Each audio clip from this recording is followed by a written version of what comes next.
Kind of തിങ്സും ഇവിടെ available ആണ്. ഞാൻ പഴംപൊരി ഉണ്ടാക്കിയ വീഡിയോയിൽ സ്റ്റീംഡ് ബനാന വാങ്ങിയത് ഇവിടെ നിന്നായിരുന്നു, ഫ്രോസൺ സ്റ്റീംഡ് ബനാന. അതും ഈ ഒരു സ്മാർട്ടിൽ നിന്നായിരുന്നു കേട്ടോ വാങ്ങിയത്. പക്ഷെ നമുക്ക് വേണ്ടുന്നത് കറി ലീവ്സ് ആയിരുന്നു.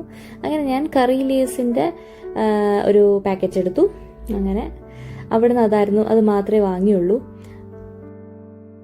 ദിവാലി വരുന്നത് കൊണ്ട് ഇവിടെ ഫുള്ള് ദിവാലി ഐറ്റംസ് കൊണ്ട് നിറഞ്ഞിരിക്കുമായിരുന്നേ. സ്വീറ്റ്സും ദിയാസും അങ്ങനെ എല്ലാം ഉണ്ടായിരുന്നു അവിടെ.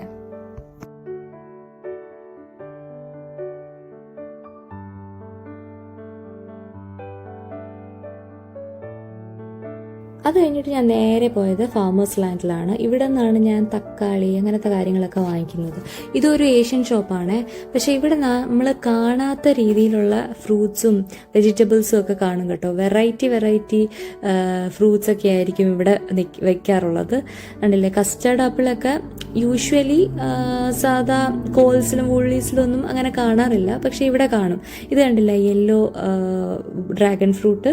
ഈ ഒരു ചെറിയ സാധനത്തിന് എത്ര $24 എന്തോ ആയിരുന്നു. ഇത് പച്ച ബദാമായിരുന്നേ. ഞാൻ ഇവിടുന്ന് സവോളയും ചെറിയുള്ളിയും ടൊമാറ്റോ ഒക്കെ വാങ്ങാൻ